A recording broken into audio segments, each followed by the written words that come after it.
part of the movement for women's sexuality.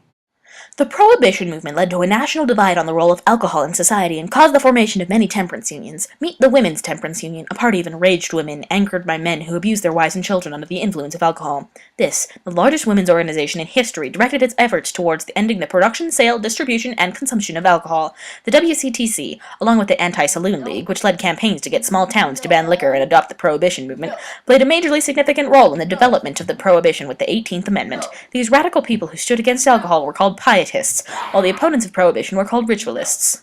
Also during this time period, another war rose up in society, a war against prostitution or the social evil. Between 1908 and 1914, books, articles in newspapers and magazines, and all the way to the movies alluded to an international conspiracy to sell girls into prostitution by means of seduction. The Mann Act made transporting women across borders for immoral purposes a federal offense. Women who partook in prostitution retaliated against said act. Farragut tells the story of one such prostitute.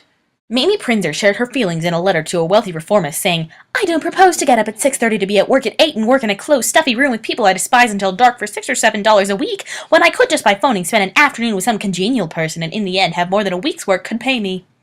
Increasingly during this period, leisure time meant time spent at vaudeville and burlesque theaters, amusement parks, dance halls, and the movies, especially among the working and growing middle class. As a result of this, older traditions of leisure, such as museums and libraries, were in jeopardy.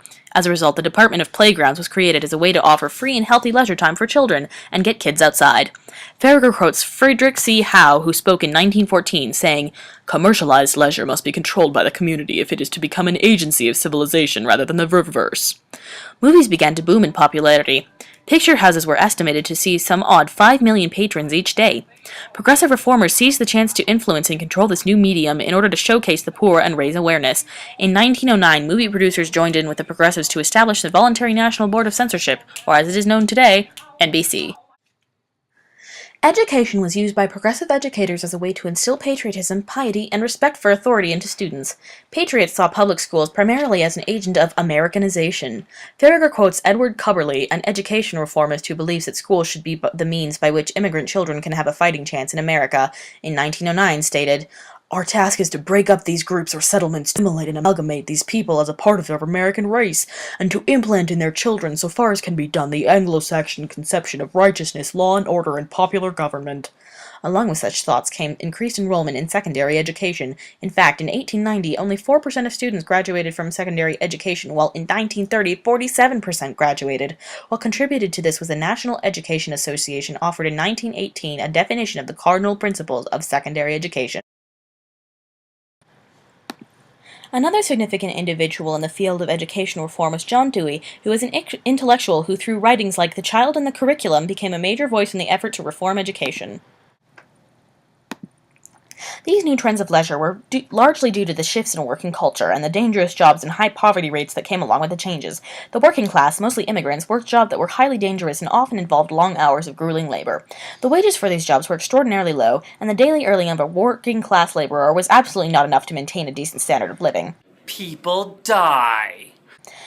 Despite the high poverty rate and toxic working atmosphere, immigrants were not deterred from coming to America in droves. During the late 1800s to early 1900s, close to 60% of the U.S. workforce was foreign-born due to a massive influx of immigration. Most came from Europe, being driven from their homes due to farming becoming more commercial, a shortage of land, and religious and political persecution. They came mostly through Ellis Island, a major port for immigration at the time. A majority of the immigrants wanted to earn a stake in America and then return home back to Europe. Despite this, hard times in America forced many people back to Europe due to depressions. Migration decisions were connected by kinship, and moves to America were usually set up by immigrants who were already settled into life there. This caused groups of people to settle in certain towns, such as the majority of Jewish immigrants settling in New York.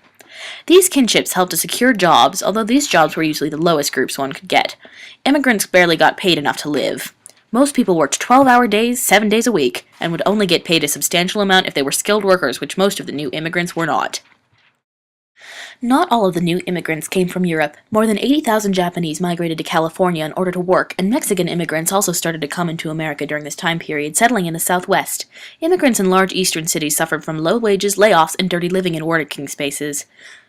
Immigrants working in large industries such as the ready-to-wear clothing industry would strike often, especially the women of the industry like in the uprising of the 20,000, a protest organized by the immigrant women working in the clothing industry. These strikes would gain attention of unions and support from suffragists, sympathetic middle-class women, and other unionists. The International Ladies Garment Workers Union was founded and opened the doors to women to becoming more involved in the labor movements and created new leaders. The issues pointed out by strikes, unions, and immigrants reached a port where the Triangle Shirtwaist Company fire broke out, trapping hundreds of people who either burned to death or jumped out of the windows to their death. This event caused the founding of the New York State Factory Investigation Commission, which was led by city leaders in order to improve conditions in factories to avoid another tragedy like the Triangle Shirtwaist Company fire. During this time, unions became a large part of working-class society. After the 1890s depression, the American Federation of Labor, or AFL, became the strongest and most stable organization of workers. Created by Samuel Gompers, the AFL recruited skilled labor onto unions organized by craft, increasing union membership from 500,000 to 1.7 million between 1897 and 1904. The ruling principles of the AFL were trade autonomy and exclusive jurisdiction. It spurred the creation of many national unions such as the United Mine Workers of America, Brotherhood of Carpenters and Joiners, and the International Association of Machinists. While they had a strong start and were initially very effective, the AFL was flawed. With the exception of the UMWA, each trade focused on its own welfare and only accepted white men, barring women and African Americans from membership.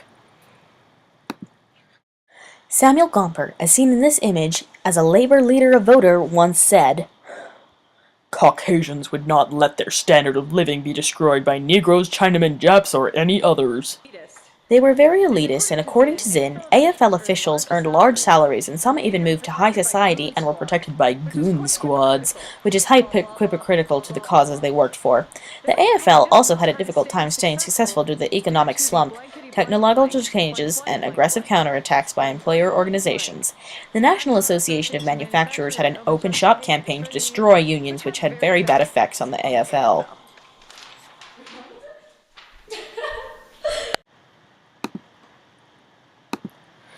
The Western Federation of Miners, or WFM, gained strength in mining towns and together with the Socialist Party and other radical groups in Chicago created the IWW. The Industrial Workers of the World was one of the most radical union groups of all time. Their charter proclaims, as stated by Farragher, the working class and the employing class have nothing in common.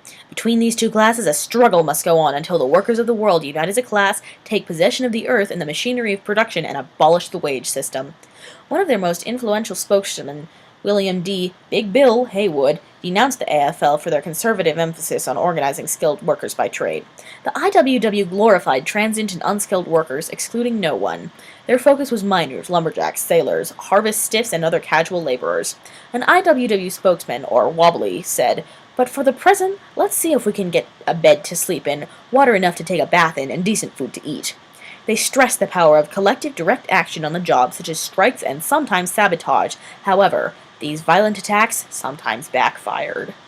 People die. Zinn details the small size of the IWW and explains how they tried to keep their members free of contracts to their employers so that they could strike on their own. They were portrayed as extremely radical and evil, but according to Zinn, they didn't believe in initiating violence and only fought back if attacked. The media, police, and government all fought against the IWW, attempting to pass laws against them. However, they were ignored and broken. IWW members were thought of as barbarous and bad people who needed to be stopped and were a menace to society.